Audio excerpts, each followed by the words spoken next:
আসসালামু আলাইকুম। আপনারা সবাই কেমন আছেন? আজকে আমি চলে আসলাম আমার পুরো বাগানটার মধ্যেই চলে আসলাম, যেখানে আমি মুরগিগুলা ছাড়ি। দেখেন, এই যে আমার বাচ্চাওয়ালা মুরগিটা।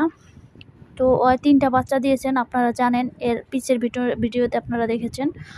তো মুরগিটাকে আমি এখানে ছেড়ে দিয়েছি। তো আপনারা অনেকেই জানতে চান যে কোথায় মুরগিটাকে আমি ছাড়ি বা কতটুক জায়গার মধ্যে ছাড়ি। এই যে দেখেন, এই যে একটা এরিয়া দেখতে পাচ্ছেন, মানে আমার রুম করার পরে কিছু জায়গা ছিল এই যে এইখানটায়, মানে এখানে কিছু গাছ লাগিয়েছি। আর ওই যে দরজাটা দেখতে পাচ্ছেন, ওইখানে আমি খাঁচাগুলো রেখেছি। তো ওইখানে খাঁচাগুলো থাকে। আর এখানে আমি সব মুরগি ছাড়ি না, কিন্তু মুরগি আবার যদি উড়ে যায়, তাই ওই তো বাচ্চা দিয়েছে, তো ওর উড়ে যাওয়ার সম্ভাবনা খুবই কম, 90%ই কম। কারণ ওই বাচ্চা ছেড়ে কখনো চলে যাওয়ার চেষ্টা করবে না, তার জন্য ওকে ছাড়া।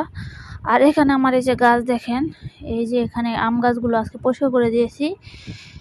আর এই যে আমড়া গাছটাও পরিষ্কার করে দিয়েছি, অতিরিক্ত পাতাগুলো ভেঙে ভেঙে ফেলে দিয়েছি।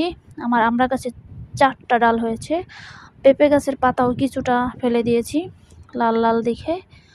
আর এখানে এই যে দেখেন কত গাছ লাগিয়েছি। এই যে বেগুন গাছে দেখেন বেগুন হয়েছে। এবং এখানে আমার সেই চাইনিজ মিষ্টি কমলা গাছটা, এই যে দেখেন মাটিগুলো ধূসর, ফাঁস মাটিটাই বেশি। তো দেখেন এগুলো একটু হয়ে গেছে, মানে বাতি হয়ে গেছে ফলগুলো। তো এগুলো জানুয়ারি ফেব্রুয়ারি মাসে পারা যাবে, তখন একদম পুরো কালার চলে আসবে। তো আর একটু বড় হবে সাইজে। তো এটা অর্ধেক সাইজ হয়ে গেছে। জানুয়ারি মাস আস্তে আস্তে বা ফেব্রুয়ারি মাস আস্তে আস্তে আরও বড় হয়ে যাবে পুরোপুরি। আর এখানে যে আমার পেঁপে গাছগুলো লাগিয়েছি, তো মুরগিগুলো কি হয়, মুরগি এবং কোয়েল পাখি ওরা এখানেই আসে, এসে খেলা করে। তো এই যে দেখেন আমার টবে সেই পেয়ারা গাছটা, তো কতটা সুন্দর পেয়ারা হয়েছে। তো এই পেয়ারাগুলো দেখলে আমার মনটা জুড়িয়ে যায়, এত সুন্দর। মানে ছোট্ট একটা টবের মধ্যে ছোট্ট একটা পেয়ারা গাছ। তো কোয়েল পাখি এখানে মাঝে মাঝে ছাড়ি, ওরা এখানে থাকে। তো আমি চিন্তা করছি যে এটা হচ্ছে আমার কমলা গাছ বা মালটা গাছ হবে, জানি না। এই যে দেখেন মুরগিগুলো এখানে বসে আছে। ওরা যখন করে পোকামাকড় খায়, তারপর আবার বসে থাকে। আমি মাঝে মাঝে বাইরে ওদেরকে একটু খাবার দেই, আবার ভিতরে নিয়ে আসি। তো মুরগিগুলো যখন ক্লান্ত হয়ে যায়, ওর মা তো ক্লান্ত অতটা হয় না, কিন্তু মুরগির বাচ্চাটা যখন বসে থাকে তখন আবার ভিতরে ঢুকাই দিই, তখন ওরা ঘুমাইয়ে থাকে। তো এই যে এখানে কোয়েল পাখিগুলো আছে, দেখেন এই যে আমার কোয়েল পাখিগুলো। তো মুরগিটা এখন আসতেছে না, মানে একটু পরে আসবে, আর এখনও হাঁটাহাঁটি হয় নাই। আর এই যে এটা হচ্ছে সেই মুরগিটা, অনেক বড় হয়ে গেছে মুরগিটা, তাই আমি রেখে দিয়েছি যে অন্য বাচ্চা যদি পাই আরও কিনবো। আর এটা হচ্ছে নতুন মুরগি কিনেছিলাম, এর আগের ভিডিওতে আপনারা দেখেছেন। তো কবুতরগুলো এখনও বাচ্চা ফুটায় নাই। তো এই যে দেখেন মুরগির বাচ্চাগুলোরে খাবার দিয়েছি, তো ওরা খাবার পেয়ে খাচ্ছে। ওর মা ওদেরকে টুকরি টুকরি ডাকে, আবার ডাক দিলে ওরা কাছে চলে আসে।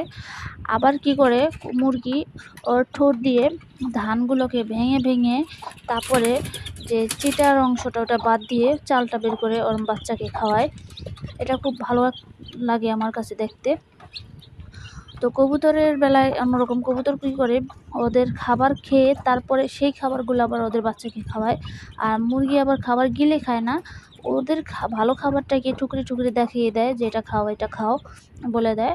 কবুতর এবং মুরগির খাওয়ার ব্যাপারটা একদম আলাদা। তো কবুতর হচ্ছে ওদের পেটের ভিতরের পাকস্থলীর খাবারটা এনে খাওয়ায় বাচ্চাদের, আর মুরগির সাধারণ খাবারটাই ওদেরকে দেখাই দেয় যে এটা খাও এটা খাও। মুরগি কোনো খাইই দেয় না, ওরা শুধু টুকরে টুকরে দেখাই দেয়। তো দুইটা কিন্তু ভিন্ন রকমভাবে খাবার খাওয়ায় দেয় বাচ্চাদের। তো এই যে দেখেন আমার একটা মুরগি থেকে 3টা বাচ্চা পেয়ে গেলাম। তো ভবিষ্যতে এই 3টা বাচ্চা আবার বড় হয়ে যাবে। তো বড় হয়ে গেলে কি হবে, আপনারা তো জানতেই পারছেন, সীমিত আয় হবে। তো এই যে এভাবে আপনারাও আপনাদের খাঁচার মধ্যে মুরগি পালবেন, দেশি মুরগি পালবেন বিশেষ করে। এবং দেশি মুরগির ডিম পাড়ার পরে আপনারা যদি বীজ ডিম না পান, তাহলে বীজ ডিম বাজার থেকে কিনে আনবেন, দেশি ডিমগুলো খেয়ে ফেলবেন, সেই ডিমগুলো আপনারা ফোটাতে পারেন। তো এই যে দেখেন আমার বাচ্চাগুলো কত সুন্দর লাগতেছে। ওরা যদি আরও বাচ্চা দিত তাহলে আরও ভালো হতো। বাচ্চা দিয়েছে কিন্তু ডিমের মধ্যে মারা গেছে, ডিমগুলো ফুটে বের হয় নাই। তো এখন ওই যে ওরা কিছুদিন গেলে আর একটু বড় হয়ে যাবে। তো তাহলেই বোঝা যাবে যে কোনটা ছেলে কোনটা মেয়ে। অর্থাৎ নর নারী বোঝা যাবে। তো এই সাদা মুরগিটা কিন্তু একটুখানি বড় হয়ে গেছে। এটা হবে মুরগির বাচ্চা, তো বোঝা যায় এটা পুরোপুরি। আর এদের বাচ্চার মধ্যে এখনও ভালো করে বোঝা যাচ্ছে না। সম্ভবত এখানে একটা মুরগি হবে, আমার কাছে একটু একটু মনে হচ্ছে যে কালোটা, হ্যাঁ কালোটাই হয়তো একটুখানি মুরগি, না এই যে এই বাচ্চাটা মুরগির বাচ্চা হতে পারে। ওর মাথার তাজটা একদম ছোট, আর হচ্ছে কি যে ওই বাকি দুইটার মাথার তাজটা একটুখানি বড় দেখা যাচ্ছে।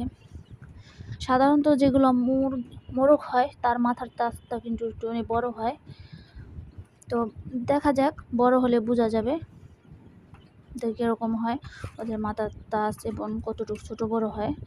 আর এই দেশি মুরগিগুলো কিন্তু চালের পরিমাণটা একটু বেশি খায় এটায়, বিশেষ করে এই মুরগি দুটায়। তো চাল খাবারটা দিলে কি হয়, ওদের পায়খানাগুলো অন্যরকম হয়ে যায়। তো তার জন্য আমি ধান চাল গম মিক্স করে দিচ্ছি, তো এতে করে সব খাবারটাই খাবে, ওরা অ্যাডজাস্ট করে নিবে। তো ওদের এই পরিবেশে একটু মানিয়ে নিতে একটু প্রথম হয়তো সমস্যা হবে, একটু কম খাওয়া দাওয়া করবে, পরবর্তীতে ওদের ঠিক হয়ে যাবে।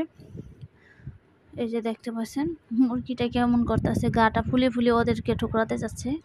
তো এরকমই করে দেশি মুরগি, যদি সুস্থ থাকে আপনার মুরগি তাহলে এরকম করবে যে গা ফুলে ফুলে অন্য মুরগিকে ঠোকরাতে যাবে, ওর বাচ্চাকে বেশি কেয়ার করবে। তো একটা সুস্থ মুরগির লক্ষণই কিন্তু এটা। তো আমি এখন ওদেরকে বেঁধে রাখবো, এখন আর ছাড়বো না। দেখেন বাঁধার পরে কিন্তু মুরগির বাচ্চাগুলো কি করলো, এই যে ওদের খোলার মধ্যে এসে চুপ করে বসে পড়লো। কারণ হচ্ছে এতক্ষণ ওরা অনেক হাঁটাহাঁটি করছে, এতে করে ওদের শরীর ক্লান্ত হয়ে গেছে, এখন ওরা বিশ্রাম নেবে। আমি যদি বেঁধে রাখি মুরগি তাহলে 2 থেকে 5 মিনিট পরে এসে দেখি ওরা ঘুমাচ্ছে, এমন করে ঝিমাচ্ছে। তো আমি যখন আসি আমার শব্দ পেলে আবার ওরা জেগে যায়। তো সেই ফুটেজটা আমি বেশিক্ষণ নিতে পারি না। তো আস্তে চুপে চুপে দেখেন নিতাছি যে বসে আসছে, আর পাখিটা কিন্তু উঠে গেছে। তো ওদের কিন্তু স্বাস্থ্য মাশাআল্লাহ আলহামদুলিল্লাহ অনেকটা ভালো এসেছে। ছোট্টকালে কিন্তু যখন হয়েছিল অনেক ছোট ছিল, পাতলা একদম অনেক পাতলা ছিল, দাঁড়াতেই পারে না, ব্যাগে জ্যাগে পড়ে যায়। তো এখন দেখতে পাচ্ছেন মাশাআল্লাহ ওদের চাউনিটা দেখলেই বোঝা যায় ওরা অনেকটা হেলদি। আর বাইরে থাকলে যে কী পোকামাকড় খায় দেখলে ভয় পাবেন। দেশি মুরগি এরকমই, তো তাই বলে দেশি মুরগি খাওয়া ছেড়ে দেন না, পোকামাকড় খায় বলে ওরা এরকমই, ওরা এগুলোই খায়। তো যেটা মার চোখ দুইটা দেখেন কি স্বচ্ছ হয়ে আসে, দেখছেন তাকায় রয়েছে যে কখন আমাকে আবার ঠুকরে দেবে, হাত দিলেই হয়। বিড়াল আসলে বিড়ালটা দৌড়ান দিবে, ও দৌড়ান দেয়, আমাকে ঠুকুর দেয় মাঝে মাঝে। তো আমাকে আস্তে আস্তে চিনে যাচ্ছে, এখন একটু কম ঠুকুর দেয়, আগে বেশি ঠুকুর দিত। তো এখন আর এরকম ঠুকুর দেয় না, কিন্তু পাতাটা পছন্দ করে। পাতা আমি ওকে মাঝে মাঝে খাইয়ে থাকি। তো এখন আমার সামনে ইচ্ছা আছে যে কোয়েল পাখির বাচ্চা ফোটানো।